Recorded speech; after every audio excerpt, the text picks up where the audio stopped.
Hello, I'm Mark Sabatella from Outside Shore Music, home of mastering MuseScore. In this week's tip, I want to show you a new feature in MuseScore Studio 4.3. So first of all, MuseScore Studio is the new name for the MuseScore notation software that we all know and love.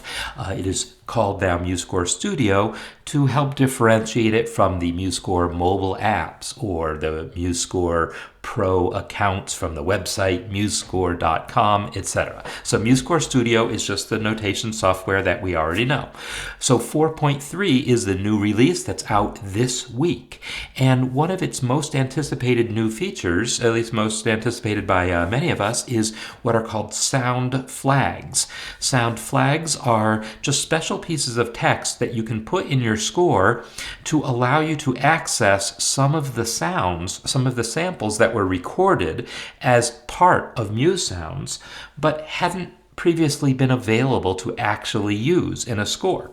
So I have as an example here a little example that I wrote for violin, just a simple little scalar type passage. So let's listen to the normal violin 1 solo sound here.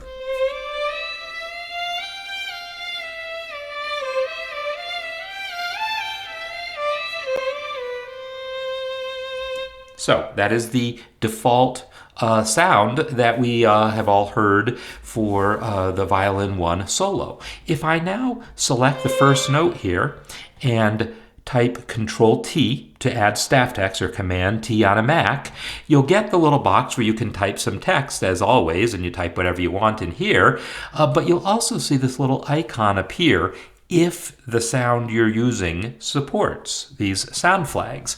When you click that icon, you'll see a little pop-up showing you the different sounds that are available. And these are all part of that violin 1 solo sound, but most of these haven't been available before. So let's check out this one here, col legno, which is basically slapping the strings with the wood of the bow. If I select that one, the text automatically changes to say col legno, and that's the sound. Let's hear it.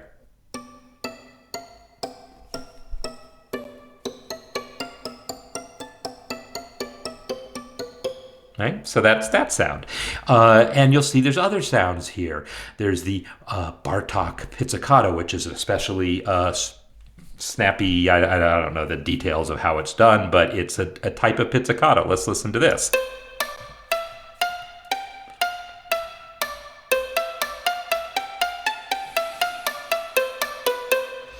Now, of all the sounds that are in here, the one that some of us are maybe the most interested in is this one here that says espressivo.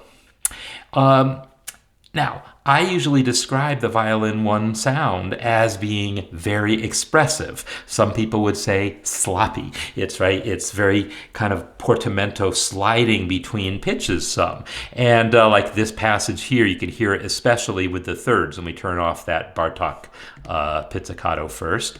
If I turn off the Bartok pizzicato by deleting that,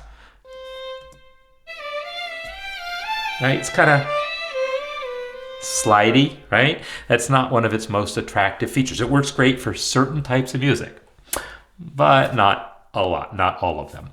So if I go ahead and just add a sound flag, and I'm going to pick the espressivo text. I don't know what it's actually meant to do, but listen to what it does.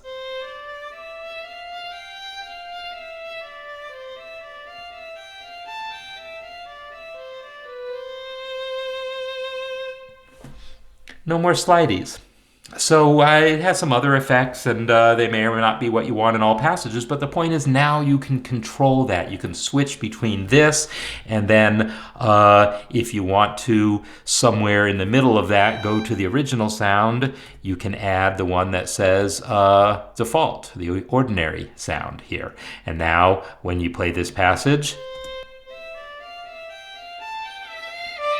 it goes back to the original there. So this is just some of the things you could do with violin. You'll discover that there are also sound flag options available for most of the different Muse sounds. There's different vowel sounds for choir, and there's like a shake for trumpet, all sorts of different sounds that you can access this way as part of MuseScore Studio 4.3.